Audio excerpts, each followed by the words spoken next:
Palestina ya Rabb. Alhamdulillah ya Rabb. Innahul jihadu an-nasrun au istishhad. Begitulah gema kemenangan yang disemarakkan oleh masyarakat Suriah belakangan ini telah berhasil menjatuhkan sebuah rezim tirani, rezim yang telah berkuasa selama 50 tahun, runtuh seruntuh-runtuhnya hanya dalam waktu kurang dari 10 hari. Dialah rezim Bashar al-Assad laknatullah alaih yang telah banyak membuat kerusakan di tanah Suriah, bumi Syam yang diberkahi. Kejahatan yang dia lakukan tidak hanya menumpahkan darah kaum muslimin maupun umat manusia di Suriah.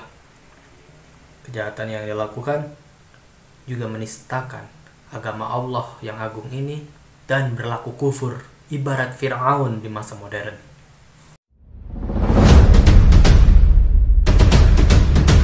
Dipimpin oleh Ahmad al-Shara' dengan panggilan Abu Muhammad al-Jawlani dari Hayat Tahrir Syam, sebuah kelompok faksi oposisi terbesar di Suriah yang juga menggandeng sejumlah faksi lainnya seperti Ahrar Syam dan faksi-faksi oposisi baik itu beraliran Islamis maupun nasionalis yang ada di Suriah.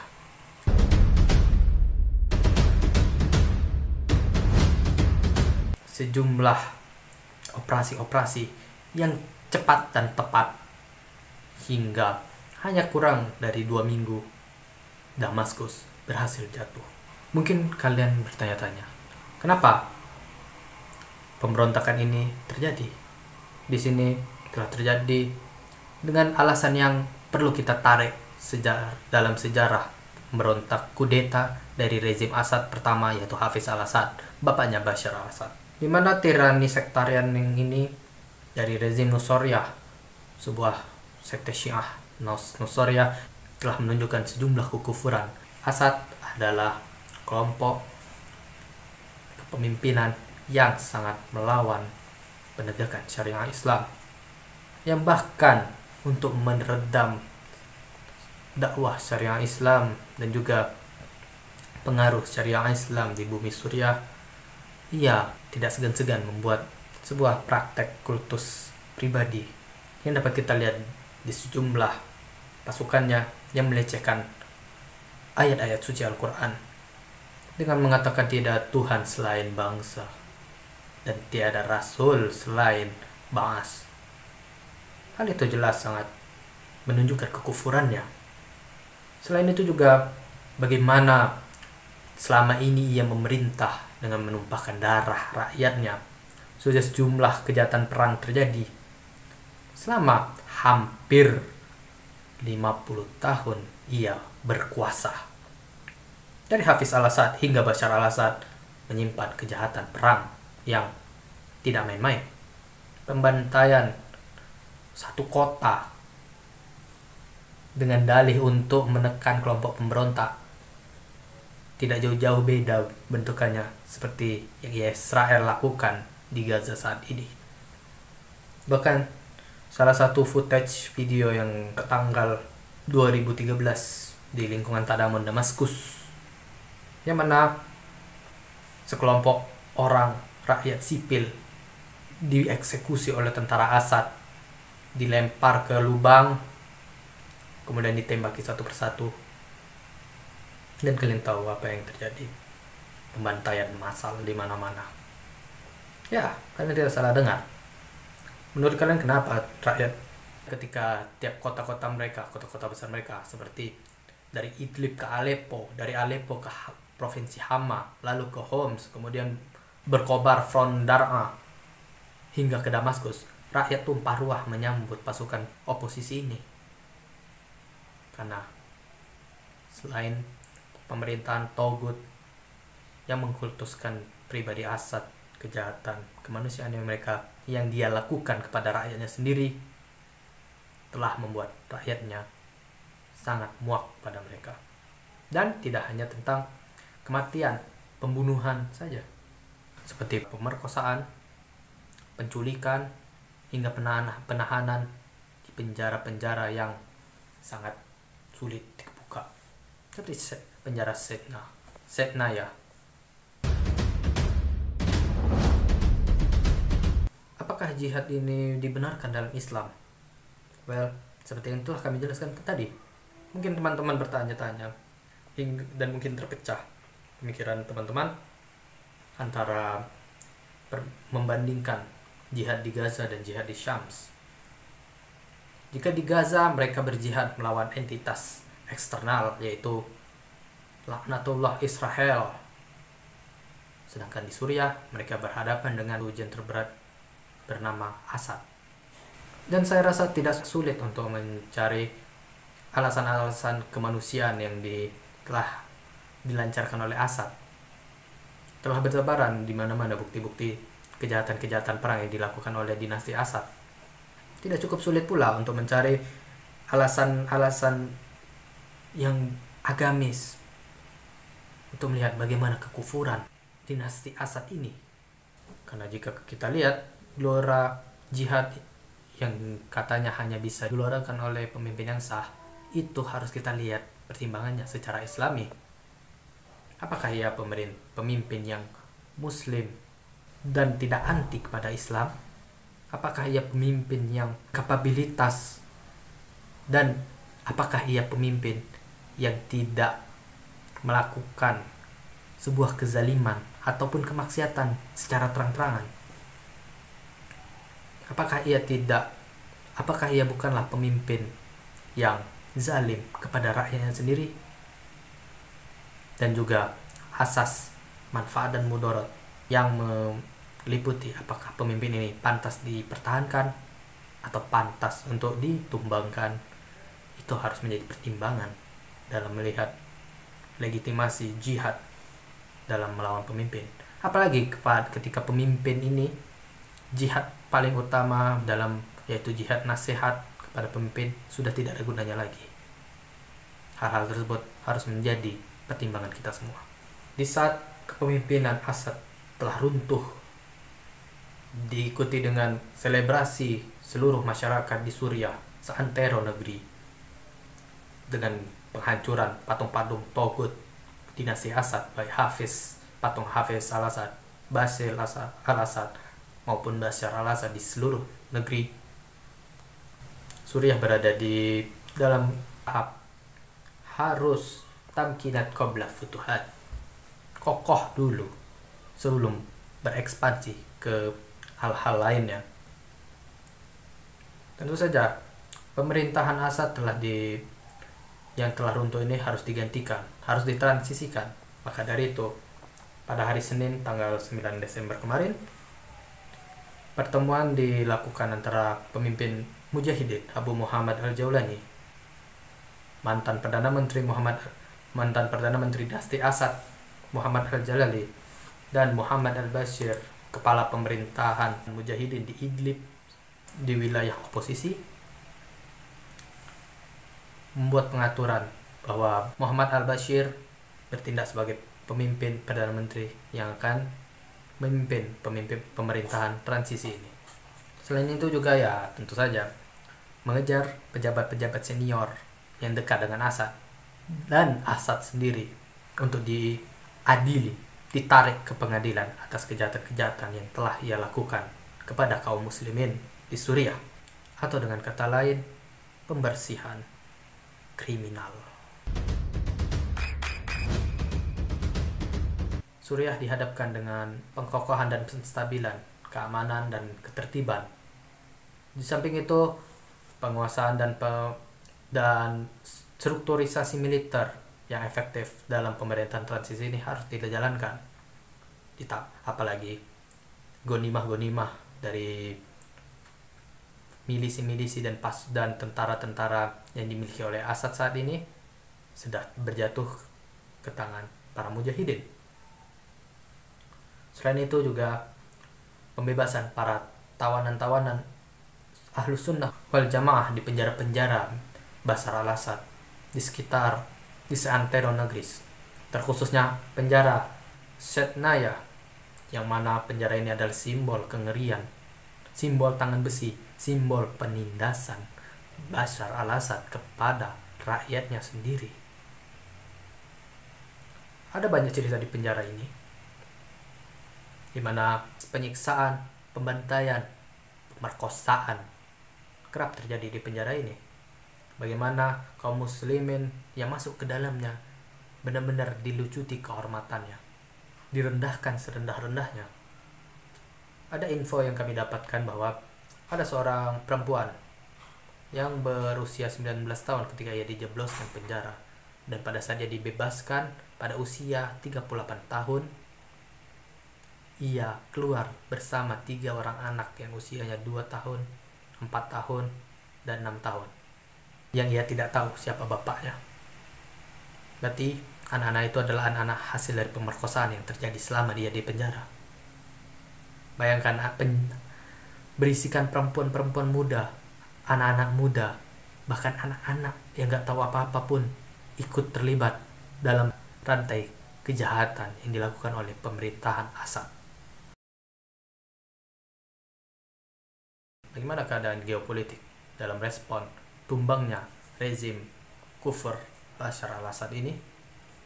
Ya, seperti yang kita bisa lihat bersama, Imarah Islam Afghanistan menjadi negara pertama yang mengucapkan selamat atas kepemimpinan revolusi Suriah. Dilanjutkan juga dengan ucapan selamat dari faksi perjuangan Gaza, yakni Hamas, dan juga dari Syekh Dr. Nawaf At-Takri Hafizahullah, yang merupakan ketua Majelis Ulama Palestina atas kemenangan Mujahidin Suriah. Selain itu diikuti Turki dengan pidato Erdogan yang memuji keberhasilan revolusi dan memperingatkan kelompok-kelompok seperti ISIS dan PKK Kurdi yang ada di daerah Timur Laut untuk jangan macam-macam memanfaatkan kekosongan tersebut. Selain itu, ada semangat gelombang pemulangan pengungsi Suriah yang ada di negara-negara, baik itu di Uni Eropa, di Turki, di Amerika, dan negara-negara sekitar, yang mana mereka mengungsi akibat pecahnya perang saudara ini. Ya, kita bisa lihat juga sambutan-sambutan dari negara-negara lain seperti Arab Saudi yang menyambut baik perkembangan tersebut.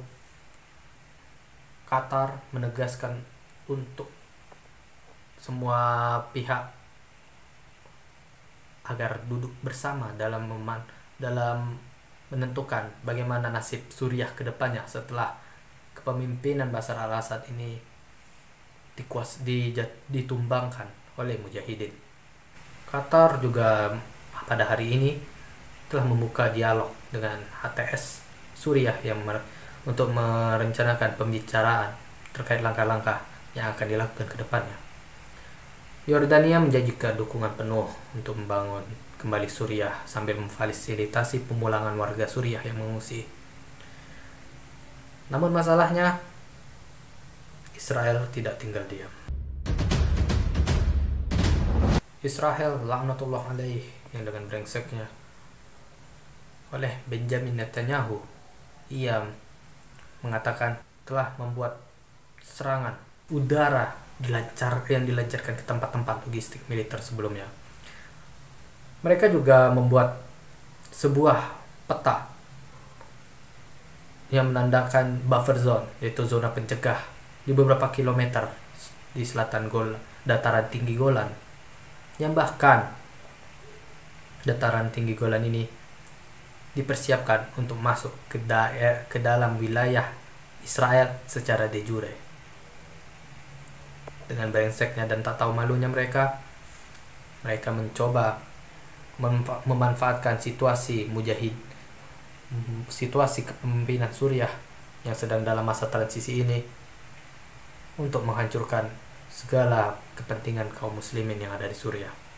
Ya, hal ini sangat masuk akal mengingat dalam hal strategi, momentum ini dianggap Israel sebagai upaya untuk meredam ancaman yang mengarah, yang mungkin mengarah kepada negara mereka. Well, pencuri tetaplah pencuri. Apa yang kau harapkan? Kemudian jika kita bertanya-tanya, banyak berkomentar berseliweran di internet yang mengatakan bahwa oposisi Suriah HTS ini adalah backingan Amerika Serikat. Well, Amerika Serikat tentu saja akan memanfaatkan situasi ini. Namun jika dikatakan bahwa Amerika Serikat itu memiliki hubungan aliansi yang dekat dengan HTS, itu salah. Itu sangat aneh argumen tersebut. Karena HTS ini sudah dikenal sebagai organisasi Islamis yang punya misi untuk menegakkan sebuah negara Islam di Suriah dengan menjatuhkan Al-Assad. Tentu saja mereka belajar dari apa yang terjadi setelah ia membantu Mujahidin di Afghanistan melawan Soviet. Jadi harusnya kalian arahkan argumen tersebut kepada faksi-faksi yang memiliki ideologi sekuler seperti SDF misalnya, yang merupakan sebuah kelompok yang menguasai daerah otonomi Kurdi, mayoritas Kurdi, Syrian Democratic Forces. Itu yang sangat jelas berada di bawah backingan Israel. Kemudian jika kalian berkomentar, kenapa Mujahidin ini justru mau menjatuhkan Assad, bukannya mau melawan Israel? Bro, mereka berbasis di Idlib. Jika mau ke Israel itu harus pakai pesawat.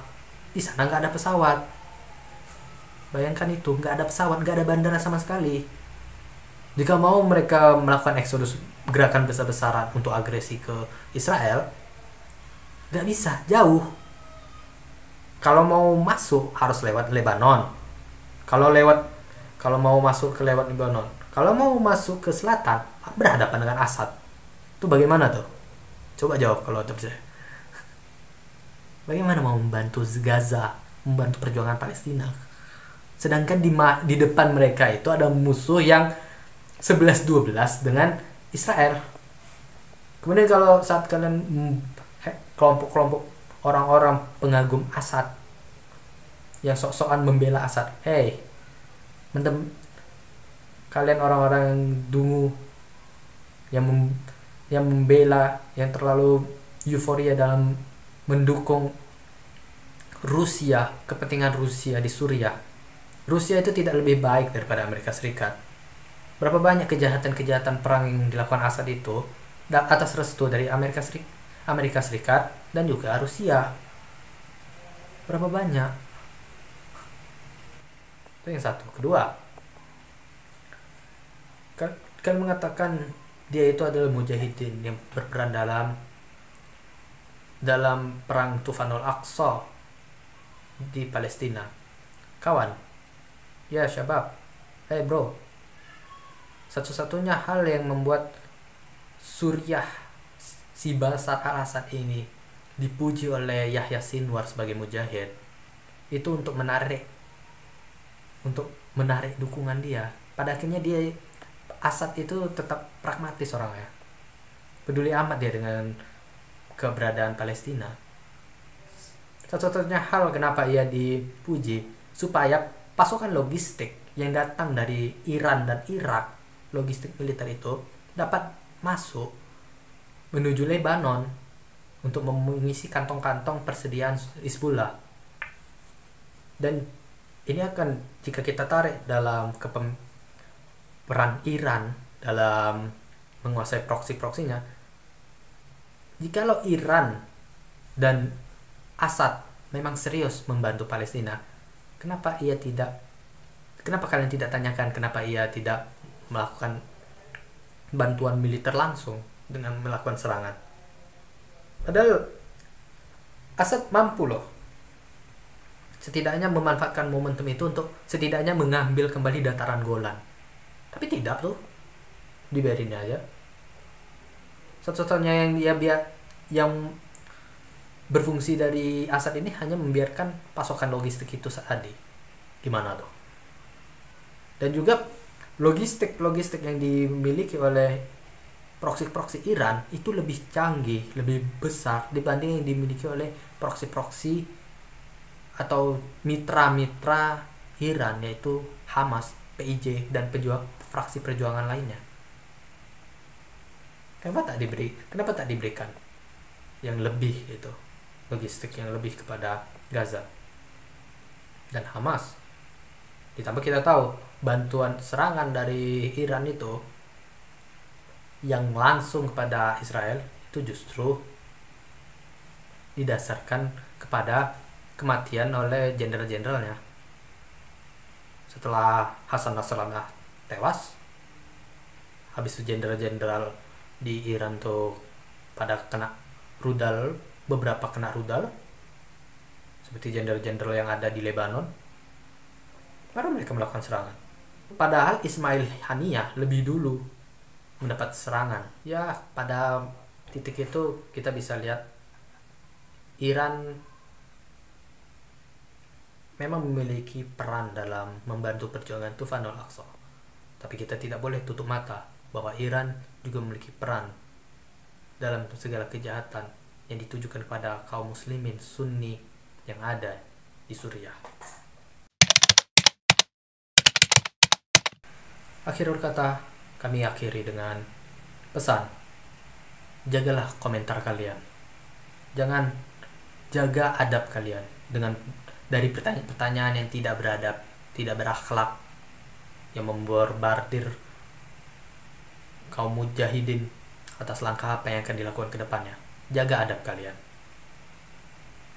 Mereka baru merdeka. Mereka baru saja menghirup udara segar, kebebasan dari rezim tirani. Mereka sedang berbenah diri untuk memperkuat posisi kepemimpinan mereka, baik itu dalam politik luar negerinya, yang di mana-mana kedubes Suriah di berbagai negara telah mengganti benderanya menjadi bendera revolusi, tengah menertibkan keamanan, tengah menstabilkan pertahanan mereka. Ya, banyak PR yang harus dilakukan oleh Suriah. Bagaimana langkah ke depannya? Bagaimana ia akan membentuk langkah strategis mempertahankan daerahnya dan juga merebut kembali dataran Golan yang jatuh pada masa Hafiz al-Assad. Maka dari itu, sudah seyogyanya jika kalian mengaku umat Nabi Muhammad, jika kalian mengaku kalian masih punya ukhuwah Islamiyah di dalam diri kalian, maka doakanlah yang terbaik demi kebaikan warga Suriah ke depannya. Fa'tabiru ya ulil absar la'allakum tuflihun. Qaidna lil abad Sayyidina Muhammad. Takbir, Allah Akbar.